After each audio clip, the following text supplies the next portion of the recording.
नमस्कार, मैं हूं doctor Hemi Suneja, senior consultant diabetologist Max Smart hospital में। आज हम बात करेंगे कि डायबिटीज़ की मॉनिटरिंग में आजकल क्या क्या एडवांसेस हो गए और किस तरीके से मॉनिटरिंग जो है वो काफ़ी आसान हो गई है। एक ज़माना होता था पहले, मेरे फादर के टाइम पे मुझे याद है कि यूरिन सैंपल यूज़ किया जाता था सुबह में, और उसमें यूरिन वाली वो डिपस्टिक डाली जाती थी देखने के लिए कि शुगर का लेवल कितना है, और उसकी जो एक्यूरेसी जो होती थी वो होती थी कि 100 से 200 के बीच में है, 200 से 300 के बीच में है, उतना तरीके का बस वो पता लग पाता था।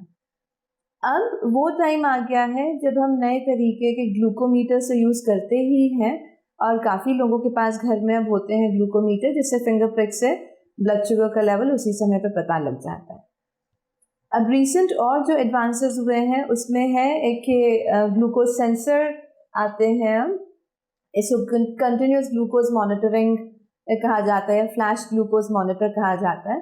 एक छोटा सा डिवाइस होता है 5 रुपए के कॉइन के साइज का, जो बाजू के पीछे लगा दिया जाता है, और वो खुद ब खुद पूरा दिन पूरी रात आपके शुगर का लेवल नोट करता है 24 घंटे के लिए, और ये 14 दिन के लिए काम करता है। इसका फ़ायदा ये होता है कि जिन लोगों का काफ़ी अनकंट्रोल्ड डायबिटीज़ है और काफ़ी उसके साथ दिक्कत आ रही है, या कई सारी इंसुलिन की डोजेस चल रही हैं पूरा दिन में और तब भी शुगर्स कंट्रोल में नहीं है, या टाइप 1 डायबिटीज़ वाले लोग जिनको दिन में 3 या 4 बार इंसुलिन इंजेक्शन लगाने रह रहे होते हैं, उनमें हमें काफ़ी अच्छे से आइडिया लग जाता है कि जो दवा वो ले रहे हैं, जो उनका डाइट जा रही है, एक्सरसाइज जो कर रहे हैं, उसका क्या असर आ रहा है उनके बॉडी के ब्लड शुगर लेवल पे पूरा दिन पूरी रात। और उसके हिसाब से हम जल्दी मेडिकेशंस या इंसुलिन की डोज वगैरह मॉडिफाई कर सकते हैं। डाइट वगैरह में भी हम उसके हिसाब से देख सकते हैं कि किस चीज़ का क्या असर रह रहा है उनके शुगर के लेवल पे, ताकि एक लॉन्ग टर्म में अच्छे तरीके से उनका इलाज हो सके।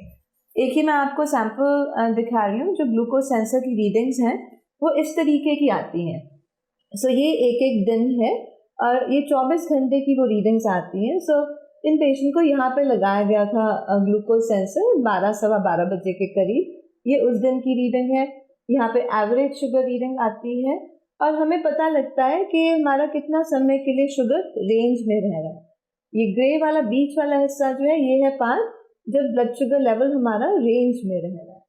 सो इनका यहाँ से जब ट्रीटमेंट शुरू हुआ तो 6 या 7वें दिन जो है, जब मैंने उनको देखा यहाँ 9:30 बजे के करीब सुबह में, उनका फास्टिंग शुगर्स वगैरह तो काफ़ी ठीक आने लग गई थी, 110 120 के करीब। लेकिन उनका उस समय का 9:30 बजे का शुगर था लगभग 275। तो मैंने उनसे पूछा कि आपने अभी नाश्ते में क्या लिया है? तो कहती है, डॉक्टर साहब अभी नाश्ता तो लिया ही नहीं है मैंने, सिर्फ चाय और 2 रस लेकर के आई हूँ। तो इन पेशेंट को जो है डायबिटीज़ की शिकायत पिछले 15 साल से थी, और पिछले 3 साल से उनका कम से कम उनका HbA1c जो है 3 महीने का एवरेज शुगर का लेवल 10 से ऊपर रह रहा था। दिन में एक बार इंसुलिन लगाती थी लगभग 60 यूनिट के करीब, उसके अलावा 4 शुगर की दवाइयाँ चल रही थी और फिर भी अनकंट्रोल्ड शुगर थी उनकी।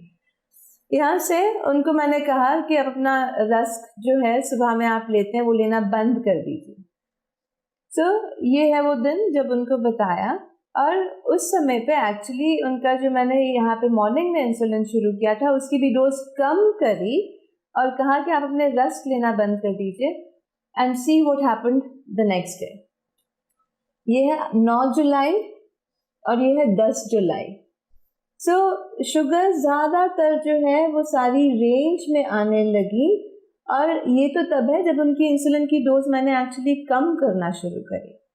और ये होता है इम्पैक्ट इस तरीके की ग्लूकोज मॉनिटरिंग का, और जो हम एक डिटेल में डाइट और लाइफस्टाइल वगैरह में भी जो जा सकते हैं, मेडिसिन कैसे, इंसुलिन कैसे मॉडिफाई करना है वो चीज़ कर सकते हैं, make so much of a difference for a person. एक जो 2 सारा दिन अच्छे से रखते हैं डाइट, लेकिन सुबह में चाय के साथ 2 रस, जो कितने सालों से वो लेती आ रही थी। हम सोचते हैं कि बिस्किट रस वगैरह इसमें कुछ नहीं है, बस थोड़ा सा ये हल्का ही लिया है मैंने। बहुत ज़्यादा शुगर पड़ती हैं, फ़ायदा बिल्कुल ज़ीरो होता है, नुकसान बेहद होता है इनका। कई सारी चीज़ें इस चीज़ में हमें पता लगती हैं। आजकल जो है कंटिन्यूस ग्लूकोज मॉनिटरिंग हमारे पेशेंट्स वगैरह के लिए काफ़ी फ़ायदेमंद रहता है। उनको घर में 4-4, 5-5 बार शुगर चेक करने की रोज़ की ज़रूरत नहीं है, अपना एक बार ही चेक कर सकते हैं और हमें एक वो डिटेल रिपोर्ट मिल जाती है कि उनकी बॉडी में क्या चीज़ कैसे काम कर